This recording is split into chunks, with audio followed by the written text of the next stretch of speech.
So what has this done? This has created a crisis. Don't you all agree? The world is facing a crisis, right? Caused by fire. So, nuclear energy, right? Crisis. Nuclear weapons, crisis. Global warming, climate change, fire, isn't it? Throwing carbon up into the air, right? Into the atmosphere. Okay? Very interestingly, this process dramatically accelerated in the 1900s, the 20th century. And I've gone back and researched, and I've identified a couple of key points. One of the most important developments leading up to the present was the development of nitrogen fertilizer. Okay? NPK fertilizer. Okay. Why was that important? What had been going on up to that time?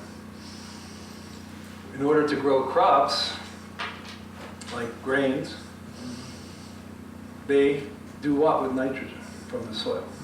They make what with nitrogen? No, plants. Plants make protein, right, isn't it? Yeah. Okay? And that's an essential element in our diet. And for centuries, farmers got their nitrogen by composting, decaying plant matter, isn't it? Which organic farmers are doing today. Or adding, like manure, right, from animals, isn't it? Okay. Or alternating their crops. Because certain types of like bean crops, they call legumes, have certain root structures that enable nitrogen-fixing bacteria to pull in nitrogen and create so-called nitrate, which the plants can then use. But this created a limit to growth. To the growth of what? Human what? Human population. Okay? So up until that time, the year 1900 roughly, human population was, does anybody know? 1.8 billion. Okay. 1.6 billion, sorry. And that was 1900. But engineers and scientists in Europe invented a high energy intensive method for pulling nitrogen out of where? Thin air. Did you know nitrogen is 80% of our atmosphere? You knew that, right? But nitrogen exists in a molecule of two atoms, so-called N2. One more yin and one more yang. Whenever you combine yin and yang, you get a very strong bond. So it's very difficult to separate those two. But these engineers, actually in Germany, developed a method, their names were Haber and Bosch, to separate these, the nitrogen atoms, and create nitrate fertilizer. So now, what do you think happened? This went into production. By the way, not as fertilizer initially. It's very interesting. Nitrate is also a major component of what? High explosives. So before this was used as fertilizer primarily, it was used in producing bombs and munitions. And was the force behind World War II. All of the explosive power of World War II. Very interesting, right?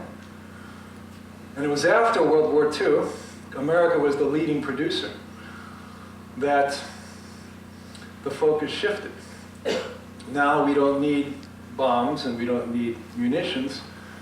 We need to grow more and more food for our increasingly urban population. Can you understand? Who are not working in the farms anymore. So this became fertilizer. And so, to match this fertilizer, they developed what are called HYV. HYV, corn. First, corn was developed in the 1930s. Then wheat. And then rice.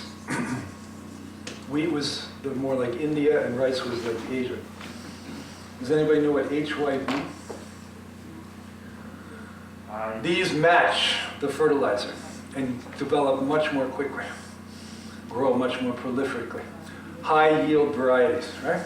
Through plant genetics, they were developed. Not GMO, but crossbreeding genetics, right? Classical genetics. So that meant the production of corn, the production of wheat, right? The production of rice. So what do you think accompanied that explosion in the food supply and the use of fertilizer? Population growth. So take a look at these trends here, 21st century trends. You can see Haber-Bosch process invented around 1900, and the population went from 1.6 billion to 7 billion today. What do you know what the name for this kind of growth curve is, by the way? Exponential curve. That means in the beginning, very slow, incremental percentage growth. Then, as that continues, every ongoing percentage becomes enormous, and you hit what's called the hockey stick portion, when it skyrockets up. And as we're going to see, many of these trends are doing the same thing. They're all exponential curves, and they're all negative. Okay. And they're coming to a head around 2036. Okay? So population skyrocketing. Now, very interesting. Together with the explosion of corn, and also, by the way, soybeans in South America and North America,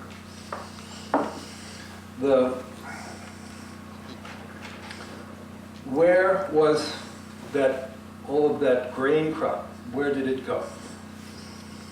Where is the majority of it going today? Corn, wheat, corn and wheat, especially in soybeans. 70% is going into animal food. Okay, 70%.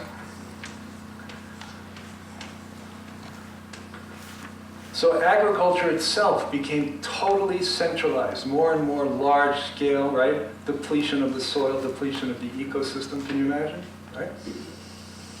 And this gave rise to what? So suppose in America, diet based on what? Not the same as 1700s, right? Mass-produced, factory, farmed animal food, isn't it? Okay? So what do you think that has led to? By the way, is that efficient or inefficient, that method of farming? Highly inefficient. So please take note. It takes 13 pounds of grain to produce 1 pound of beef. All right, pretty lousy return, isn't it? It also takes 2,400 gallons of water to produce 1 pound of meat. So in other words, what is this system doing? It's depleting our water resources, together with destroying our environment. And how many of you guys eat, you all eat wild caught fish, right? Nobody eats farm-raised fish, right? Anybody? Farm-raised like tilapia? No? No. If you have any the questions about that, please go on YouTube and enter fish farm. Terrible.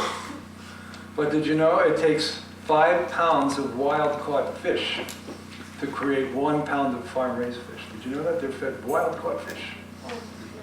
Ridiculous, right? Okay.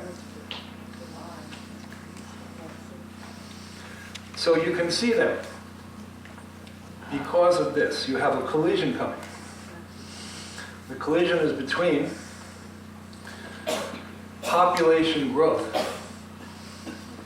and what on the earth? Limited what?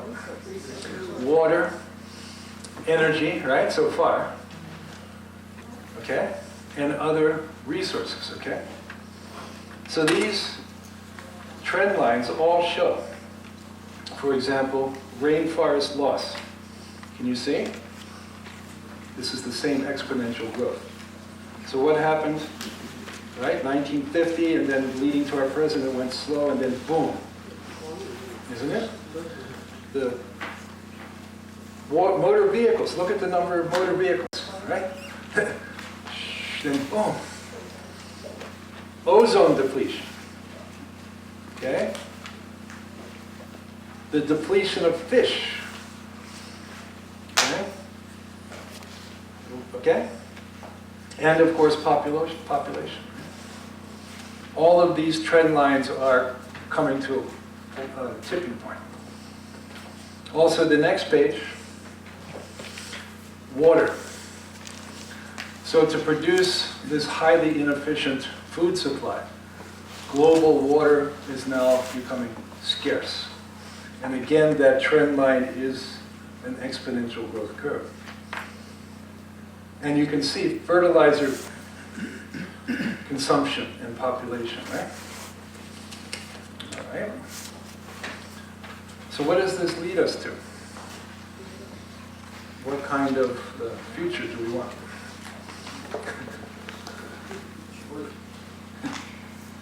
So we're coming to a dividing point, right?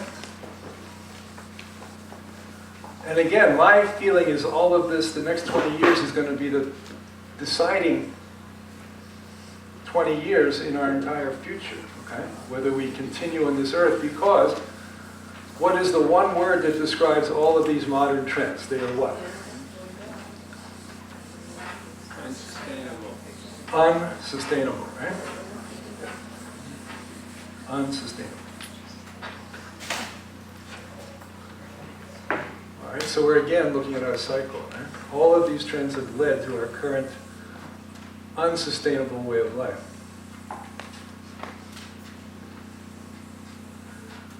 Unsustainability.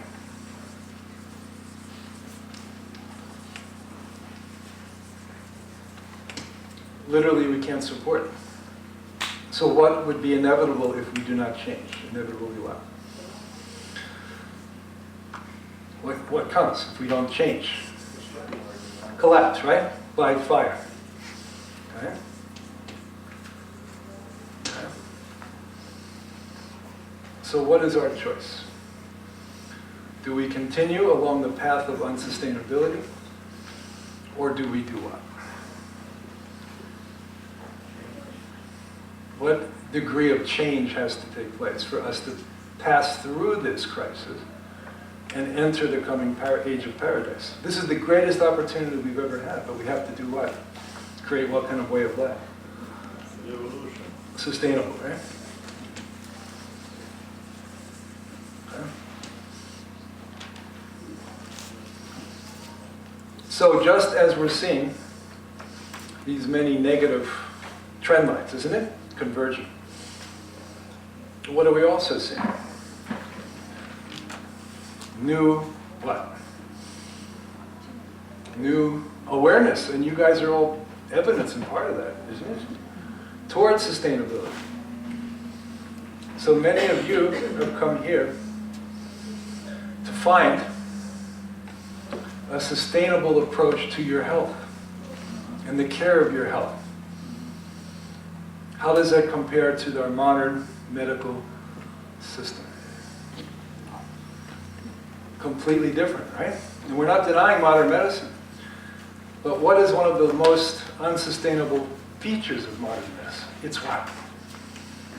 And everybody's worried about this. One catastrophic illness and what happens? Bankrupt, isn't it? So I have a client who has the two types of rare cancer. He's only 3 in the world. Multiple myeloma and chronic myelogenous leukemia. Both. Only 3 other cases that modern medicine knows of that have those both. So because he's so rare, he's always being experimented on. Fortunately, he's doing macrobiotics. And he lives in Boston, so he's accessing the highest quality medical care in the world. So they came up with a new chemo protocol for him. $12,000 a month.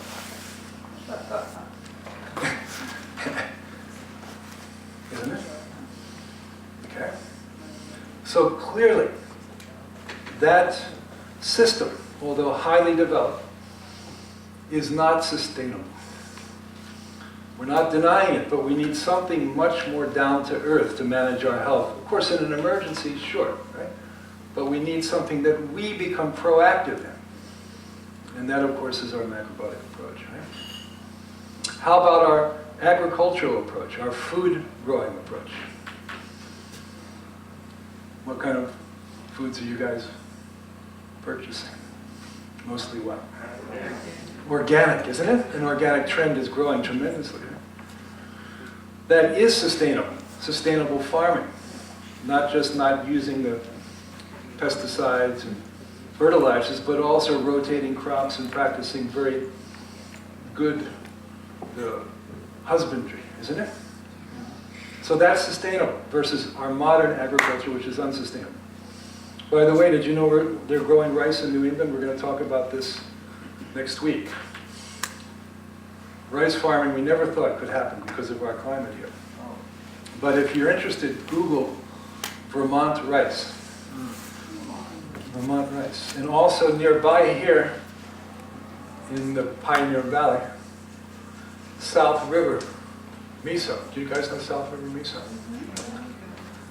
He's been growing rice there for 30 years.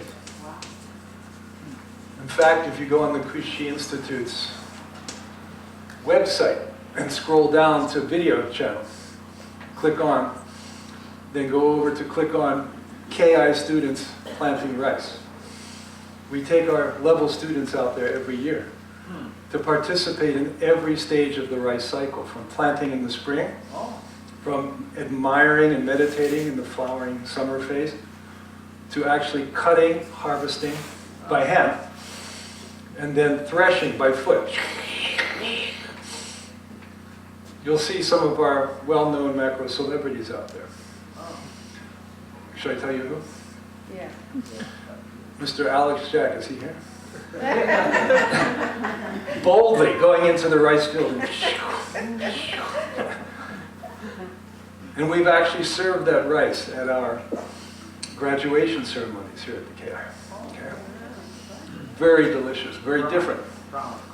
Yeah. And as much as we like and love and know our friends at Lundberg, where most of our brown rice comes from, right? You're eating Lundberg rice, mostly short-grain Lundberg organic, right? Because it's the best quality in the commercial market. Do you know how that method of cultivation differs from the traditional? Do you know the fields in California, the Sacramento Valley, are so huge you almost can't see the end of the fields. And rather than our KI students rolling up their jeans and getting in the mud and transplanting rows, right? Do you know how Lundberg's rice is planted? Airplane.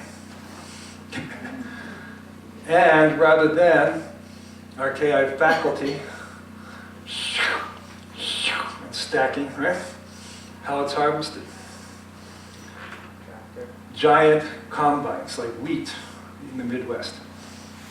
Actually, the Lundbergs were wheat farmers. Did you know that, in Nebraska? Oh. And during the Dust Bowl, they failed and moved to California. Oh. And the reason, by the way, rice grows so beautifully in California, very similar to Italy also. The water that irrigates the rice paddies in California, any idea where it comes from? It's so highly charged. The top of the Sierra Nevada mountains. In the spring melt, and they've channeled that water into the rice paddies. So much energy. Okay, like I said, the mountains are so highly charged with energy, right? So that enables the rice to grow. Okay. Anyways, more and more we're going towards sustainability. Okay, that means distributed rather than centralized ways of life. So how about our agriculture today? Modern agriculture. Yeah. You know, you hear everybody say that what happened to the family farm? Family farm was distributed, right? Families. Now those family farmers were put out of business in what? Giant, right? Factory farms. So wheat, or isn't it corn, or animal products, right? Okay. Isn't it? Even what's happening to merchandising or retailing in our modern society. You used to have locally owned businesses, right? Hardware stores, clothing stores, food stores, isn't it? What's happened? What kind of centralization has happened? Walmart. Putting big box stores, right? Putting all those local merchants out of business, right? You know, even Whole Foods. Okay, we love Whole Foods, but kind of centralized, right? Compared to locally owned. So back in the 70s, when we started macrobiotics, everything was locally owned. Small mom and pop kind of natural food stores, and more we watched it become corporate, which is good and also not so good, right? Okay, convenient, but also the local flavor tends to go out a little bit. Okay, how about our energy system?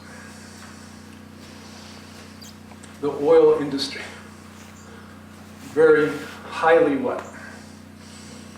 Highly centralized. Okay. Even our electricity grid now, right, isn't it? Most of our electricity is produced by, do you know? Most by coal. Isn't it? Coal-fired plants. And also nuclear, highly centralized. Did you know back in the beginning of the 20th century, there was a battle for who would control the electrical grid in this country? Who was, Edison, right? Did you hear of Tesla, Nikola Tesla? Tesla wanted to have freely distributed energy broadcast out to every home. Did you know that? Tesla wanted more centrally controlled electricity from a central grid distributed out.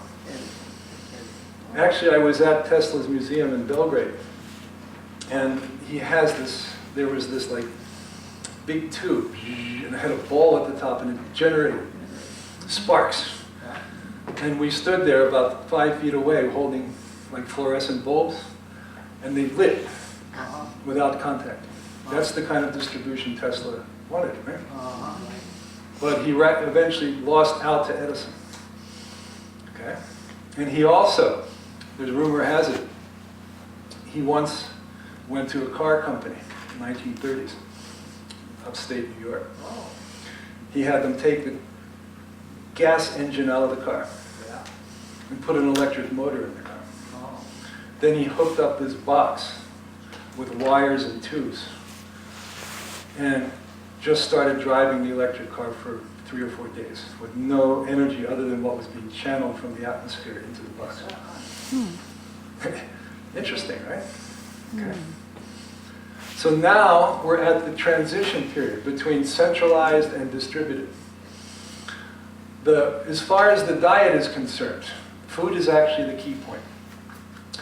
The symbol of our modern, unsustainable, centralized, high energy intensive diet is the diet based on meat and animal food. Specifically like cattle, right? But also chickens, also pigs, right? High energy, high intense, right? Very low yield, very inefficient. Versus a diet based on grains and vegetables, plant food. Really the secret, or the key to whether we pass through this, is whether or not we can make this change. Okay? Like I think Alex said earlier, this is thousands, if not millions of years of background transforming into something completely different. Plant-based eating. Okay? So everybody please take a look. All grains share this feature. Can you see at the top here? What is this? Do you know what these are called? Very good. Ons, yeah.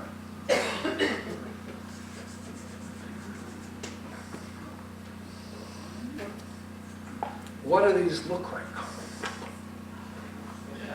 Antenna. And they're pointing toward where? The universe, right? Okay? Ultimately towards that galactic energy center. So when you begin to eat these, what kind of energy do you start to receive? What kind of information do you start to receive? Because all food is actually information. You start to receive energy and information from the cosmos itself, ultimately from the infinite universe itself. And that energy is the energy of peace, the energy of joy, okay? The energy of cooperation and sustainability on our earth, okay? How about when you eat McDonald's? What kind of energy is that? Information. Very low grade, right? Isn't it? I haven't had turkey for many, many years. But a couple of Thanksgivings ago, my son Daniel, who you'll meet next week at the talk about rice growing, and his wife invited me to their home with my grandchildren for dinner, nearby here actually.